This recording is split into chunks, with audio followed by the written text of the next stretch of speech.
50% de Polonais craignent vraiment que la guerre arrivera.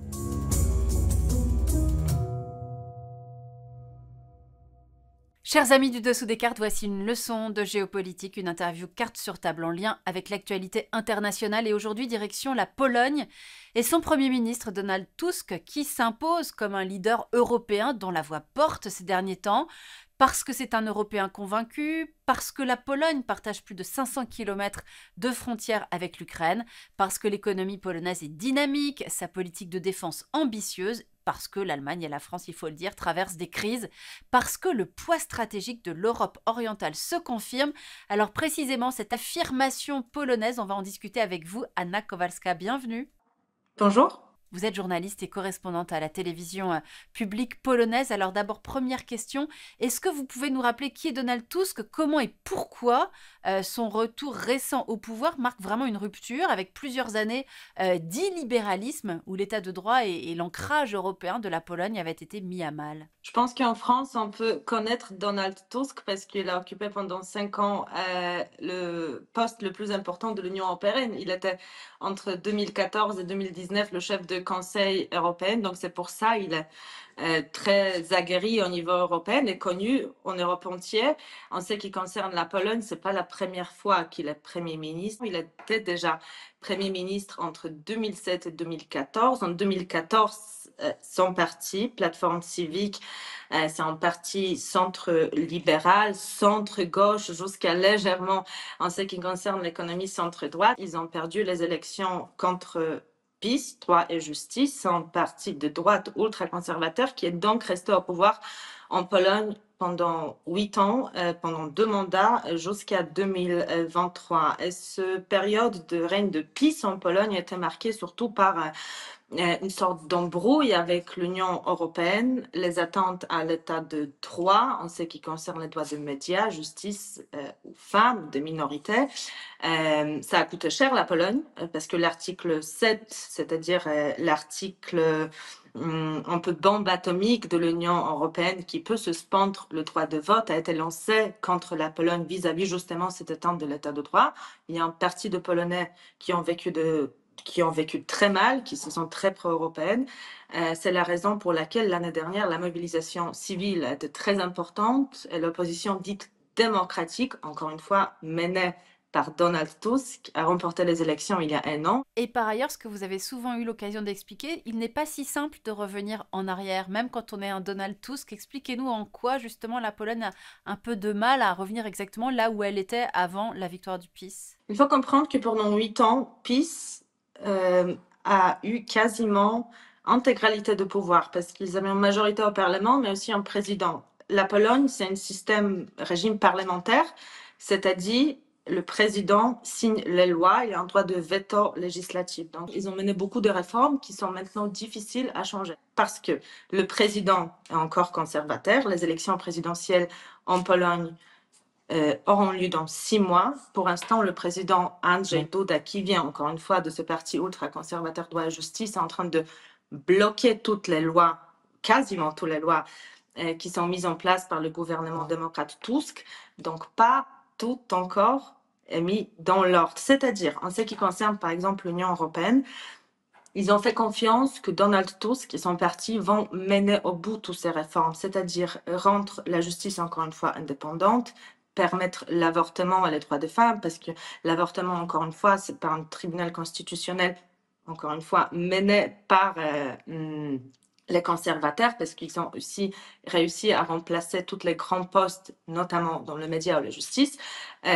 L'Union européenne, la Commission européenne a fait confiance à Donald Tusk qu'il va mener ces réformes jusqu'au bout. C'est la raison pour laquelle la situation aujourd'hui est en train de s'améliorer, mais pas toutes les réformes ont été menées jusqu'au bout pour l'instant. Alors, autre actualité qui va placer la Pologne au centre du jeu européen, la Pologne va prendre la présidence tournante de l'Union européenne en janvier prochain. Hasard du calendrier, mais heureux hasard pour un Donald Tusk qui, on le sait, a des ambitions de leadership européen. Quelle est sa doctrine européenne précisément, sa doctrine géopolitique? Mais il faut comprendre que Donald Tusk est probablement, objectivement, aujourd'hui, le leader européen qui a le plus expérience. Et il n'y a pas d'autre, à part peut-être Emmanuel Macron, qui est son deuxième mandat, il n'y a pas d'autres leaders comme ça en Europe. Donc, en ce qui concerne la doctrine aujourd'hui de Donald Tusk internationale, elle est vraiment focalisée autour de cette Union européenne. Et pendant son exposé il y a un an, il a dit très clair, notre première ambition, c'est la Pologne forte dans l'Union européenne forte. Il faut rétablir notre position.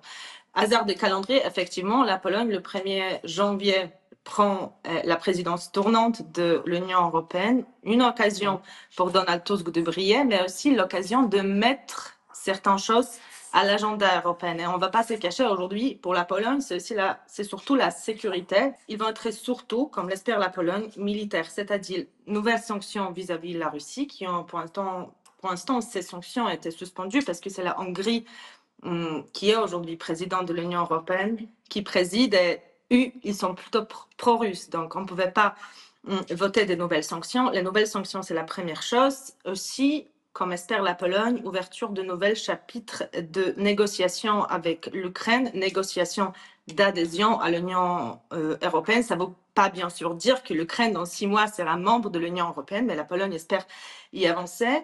Et puis, le budget de la défense, construction de l'armée européenne, c'est pas pour tout de suite, mais la Pologne espère que ce sera avancé. Et surtout, on parle de ce East Shield, c'est un projet de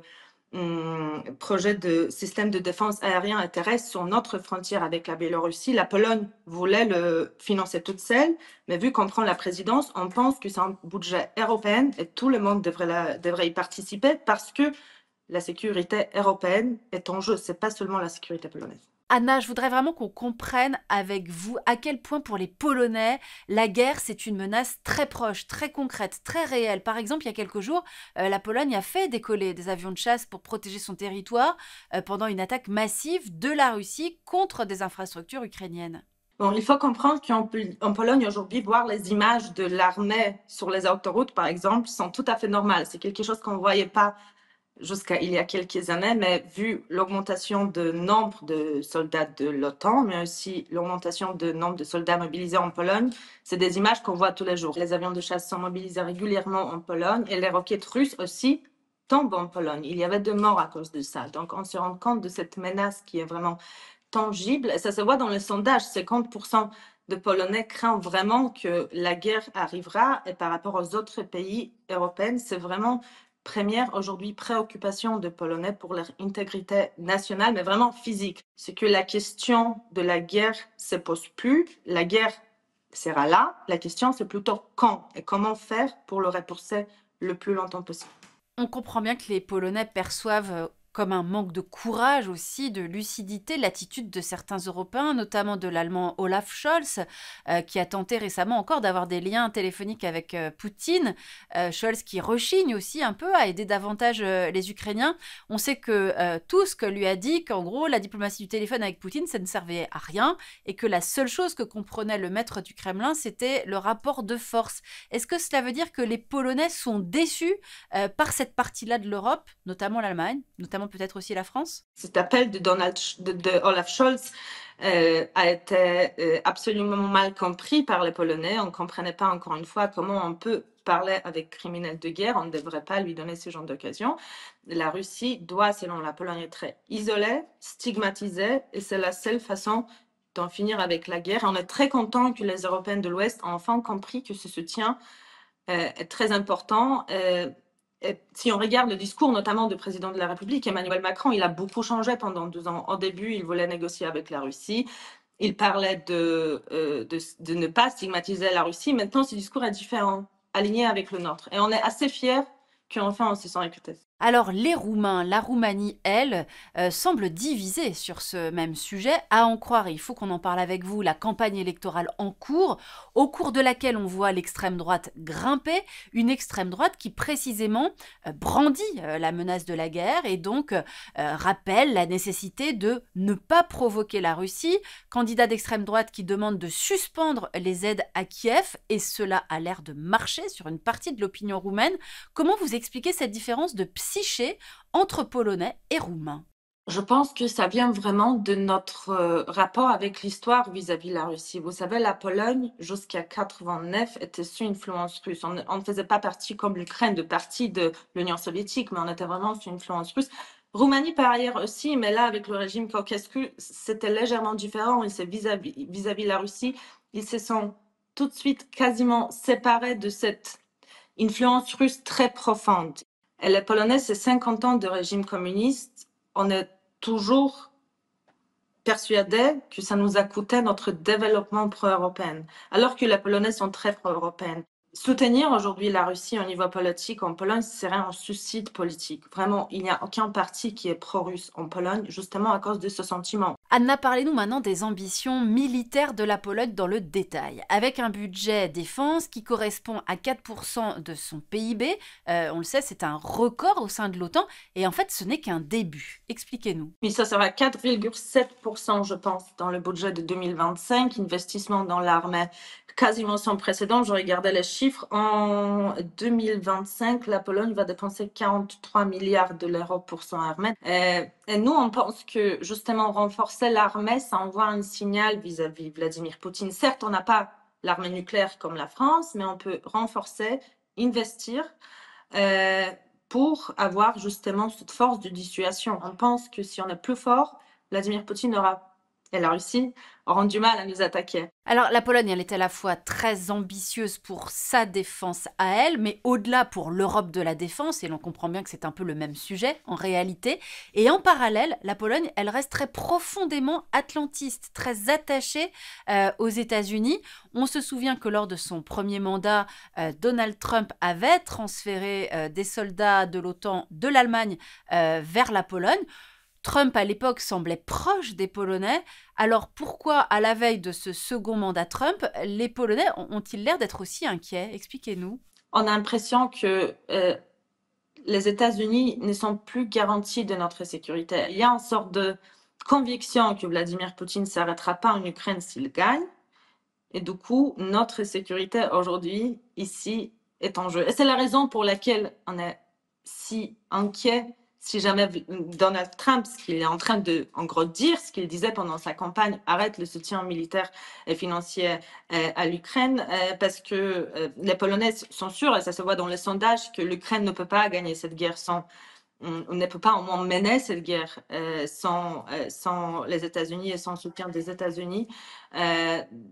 Donald Tusk, après ces élections américaines, il a tout de suite appelé quasiment tous ses alliés européens pendant 1 heure, 2 jours après à Budapest, pendant un sommet de conseil. Il a parlé avec Emmanuel Macron. Qu'est-ce qu'on peut en faire maintenant pour se renforcer? On a l'impression en Pologne que pour aujourd'hui renforcer l'Union européenne, la défense européenne, pour qu'elle puisse prendre cette place américaine, il est légèrement trop tard. Mais on devrait quand même essayer. Dernière question, Anna. Qui sont aujourd'hui les pays membres de l'Union européenne sur lesquels la Pologne sait qu'elle peut s'appuyer? Et à l'inverse, qui sont les pays en qui la Pologne n'a plus confiance ou n'a pas confiance? En ce qui concerne l'Union européenne, on parle souvent de l'Allemagne, de la France. Et ça se voit aussi sur un niveau politique. Il y a une institution qui s'appelle Triangle de Weimar. C'est une sorte de groupe de travail entre la Pologne, la France et l'Allemagne qui, pendant des années, à cause de règles de droit et justice, était en état de mort cérébrale. Aujourd'hui, Allemagne, Pologne et la France essayent de travailler ensemble pour construire justement cet axe stratégique d'amis vis-à-vis la Russie, mais en ce qui concerne d'autres projets aussi. Pendant 8 ans, il faut comprendre que les plus grands alliés de la Pologne étaient des pays comme la Slovaquie ou la Hongrie qui avaient les mêmes différends que la Pologne pendant la règne de droit et justice avec l'Union européenne. Aujourd'hui, c'est tout à fait l'inverse, vu que la Pologne est beaucoup plus européenne aujourd'hui qu'il y a 1 an. Merci infiniment Anna Kowalska d'avoir été en ligne avec nous aujourd'hui. Je rappelle que vous êtes journaliste correspondante de la télévision publique polonaise. Merci à vous de nous avoir suivis. Merci pour votre fidélité. Retrouvez-nous bien sûr sur Arte, sur les réseaux sociaux et n'oubliez pas de vous abonner à notre newsletter. À bientôt.